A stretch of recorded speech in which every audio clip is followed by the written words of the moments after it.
Actually, now it only does 25%. Oh, I'm sorry, that's on allies. Enemy scales from 30 to 60. Yeah. God, I didn't realize this ability actually scales really well now. It's incredible. It's actually very good now that I'm looking at it. And maybe Cloud9 has realized that. They're like, hey guys, Decrep is actually really good, so we just get a bunch of magic burst. We get a lot of kills using Decrep magic combos, and this is the synergy they're looking for. They're not using it as a Techies counter. They're not using it as a Skywrath counter. They're just trying to get the synergy here. And the same thing goes for Shroy can toss a really high damage nuke, and they can combo that all together and prevent their opponents from taking an easy team fight with Nether Ward that'll reflect damage and drain their mana. Yeah. There is some synergy there. I would say that's cute. It's really good in the laning stage, but if they can't find kills with it early on, again, if Complexity can find that kind of conservative positioning early on, I worry that I'm not articulating well. Cloud9 needs to get some kills with this kind of a strategy. Bounty Hunter, Pugna, if that's what they're going to go for, they need to kill some folks in the laning stage. If this is a bit more of a passive first 10 minutes, then I think Complexity will struggle once those mid-game team fights come out. Yeah. Pardon me, Cloud9 will struggle once I think both teams are slightly weak on ganking. I guess they have a Spirit Breaker, but other than that, there isn't a whole lot of setup. They don't have the reliability of having stuns on like all of their cores like they did in the previous game. I just love high stun drafts. It makes things a lot easier because anybody can be useful to a gank when you can stun your opponent and do a little bit of magic damage. Obviously, Lena's not a little bit, but I feel like they had so many rotation options. But this game, it's pretty much all coming down to Lina, Spirit Breaker, and their third hero that they pick. Yeah, Viper as well as Wraith King, the final bans here. Complexity do not want to play against that tanky mid laner, though. I guess it could be Bone 7 playing on the puck, though. It's a possibility. I would assume it's Fata, really, that wants to take it mid. Yeah, Fata definitely plays a lot of puck, so I think that's a real possibility that it'll be him. Yeah. But they could play it off lane. I think that'd be a really good advantage versus Shadow Fiend, because if he gets out of position and there's a bounty there and you've got a puck, he's almost guaranteed dead, right? Because you just get right on top of him so he can't double raise you. He can only single raise you. And Puck can close that gap and chase a lot better than most other mids can. So he does have to worry about getting raised, but with the bounty, I feel like they can definitely push that advantage. If Shadow Fiend gets ahead, then Puck is pretty much useless at killing Shadow Fiend. They pick it again, another Sven. So I like this. It gives them more setup possibilities. They could just do a simple dual lane, and they're still a huge threat. And it scales so well for damage potential. The only downside is Pugna Decrep is quite good versus Sven. They can just make him unable to attack for 3.5 seconds, and that's a really big advantage in the early game before he gets BKB. All right, and Rubik, the final choice here for Cloud9. So it will be Fata Puck. So does that mean it's Bone 7 on the Pugna here headed to the off lane? Ooh. An odd lane setup here for Cloud9. Bounty off lane? Off lane bounty? Is that the way to do it? That's what it seems like based on the draft. We've seen him as a dedicated off-laner so seldom. He's been almost exclusively on the farm. I can't think of one game that I've seen where he's been the true off-laner. Yeah, Bounty is rarely just an off-lane hero, but it's decent, I guess, versus the amount of stuns that Complexity has. But the same thing goes, once they find him, he's a really easy kill because they can do SP charge, into Sven, Lina stun. Yeah, so there just has to be 2 heroes within chain stun range at all times of the bounty to get. I feel like it's almost more likely that Pugna goes to the off lane, though. God, that's not really that hero's great either. One of the worst strength gains in the game. His survivability is low. Who cares if he gets chain stunned? He's chain stunned for like 3 seconds. I just don't feel like that's the solution. All right, so who's playing what here? It is Bone 7 on the Pugna. Okay, so they're aggressively tri-laning, I guess, and putting Pugna in the safe lane. That's actually way better, I think. I like that idea. Okay, that definitely makes more sense. Okay, so they do head to the aggressive tri-lane. Gyrocopter opting for the Mango, as per usual. And that makes their tri-lane actually pretty good. Bounty Hunter, Gyrocopter, Rubik, that gives the bounty the ability to roam mid if needed as well. What a nice good luck, have fun.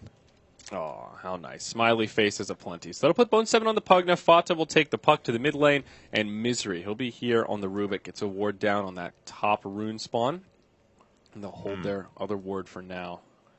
Same ward here from Complexity. They put this early one down in the last game. They really like this spot to get a little bit of intel on that bottom rune and just see if there are any rotations coming into their jungle or headed towards the mid lane. Yeah, it didn't help them that much last game because it was a Spirit Breaker, but even still, a really good place for wards, it seems, is the area where Bounty pops in Viz to approach a lane. If you have a ward in that area, he's not going to be able to use it earlier than that because the duration is very low, only 20 seconds at level 1. So most of the time you'll see him pop invis as he gets close. So if you put those wards slightly to the side, you can get some value out of it. Good point. Radiant side looks like things will be fairly predictable from complexity in terms of who's playing what. Fly once again will be on his Lina. Swindle will take the Shadow Fiend once more mid. And Ziz on the Sven, 3 for 3 here. Z-Freak, he'll be on the Spirit Breaker on the 4, and that puts Moon Meander on the Darkseer. And it looks like complexity will also be doing the aggro try, same as they did in the last game. I think this is really good for complexity. I think they again get the lanes that they want, and C9 I feel like as a team is a bit weak at predicting their opponent's lanes, and a lot of times they get into a bad position in their early game because I really feel like this is a better setup for them. They can dive the Pugna, they can solo kill him easily, and it's just a Darkseer versus a Gyrocopter. Gyro's okay versus Darkseer and all, but if they're committing all these supports to just a single Darkseer, it's kind of bad. He might actually die down there. And they don't have that synergy of the decrep into that Rocket Barrage like you were talking about, so kill potential a little bit more limited. Ooh. And, up top, Bone 7. Could this be the first blood? Mangos for it. He mangos indeed. He gets that Storm Hammer off, and now Bone 7 trying to eat his way through the trees. One more auto attack will do it, and Fly secures the first blood. Ooh. Ziz not going to be able to make it out, though. It's a 1-for-1, and Bone will get a kill from the grave. I mean, he does get the first blood, so it's a gold advantage, but if he doesn't buy out there, and he actually can't, he didn't get boots out of it, then it's not maybe the best. Moon. That looks like a dead Moon. He's some trouble here. He does have a surge, but so many he's heroes. Definitely going down. Trying to do a little damage to Misery. He can before falling. That'll make it 2-1 here as Cloud9 pulls into the lead with hero kills. Yeah, a bit unnecessary for him to die there, I feel. And again, Fly was the one that got the first blood on the top lane, so he's going to be able to get a fast boots. Ooh. No, sorry, I missed it. No. So, yep. Yeah, good stuff for Fly. Like we talked about last game, he got a lot of momentum, and I think he'll be happy to transition into a core if possible. Based off this, looks like Bounty Hunter will die to some neutrals here. It seems to be an intentional suicide into the Ancients. No surprise. Didn't want to spend his regen to heal. Thought it would be better just to spend your money and end up killing yourself. Lots of pings up top. Bone 7 will be initiated They on land the again. Can Fly get it? Good Nope. dodge. Sidestep by Bone. He will Fly actually in trouble now. Yeah. Oh, maybe. Oh, the Yes. decrep. A lot of damage. Got a salve, Bone. though. Not going to be able to finish him off. Okay, a little scary there from Fly, but it worked out. Moon. Oh, that looks like a misery kill to me. Yep, absolutely. He'll try to deny into Roche. Can they find the proper timing here? He'll try to clip Z-Freak. Nope, doesn't even go for it. Gets a bash for good measure to make sure Roche is not up to any kind of trickery. Now back to the top lane as Bone 7 in some trouble in the trees. Hits a Nether Blast on 2. Him and Ziz just running into each other as he's decrept, and now Bone will be sent back to the well. Not much he could do once locked in the trees there. A lot of action already in this game. Purge 4-2 at only the 2.5-minute mark. That was kind of a lot of regen that they were forced to use there. Like the Souths keep coming out during the decrep because they know that they're not going to take any more damage. And Sven went for that, but they're fighting so often that he's already out of regen. And he doesn't even have boots money yet, unless it's flying out on the courier or walking out on the courier. No, he's actually buying regen. He got another set of tangos and a clarity. And that's kind of what he needs here so that they can keep killing the Pug. That's the most important part. Well, at least he's got that magic stick, racking up some charges. Bone 7 doing surprisingly well here in this 2v1 lane setup. Oh, down bottom, Moon in some trouble once more. Rocket Barrage doing some pretty decent damage. Too. Yeah, charge onto Misery. Moon, oh, he's tanking a lot here. Creep's trying to absorb some of the damage, but he'll fall before the Spirit Breaker can even get here.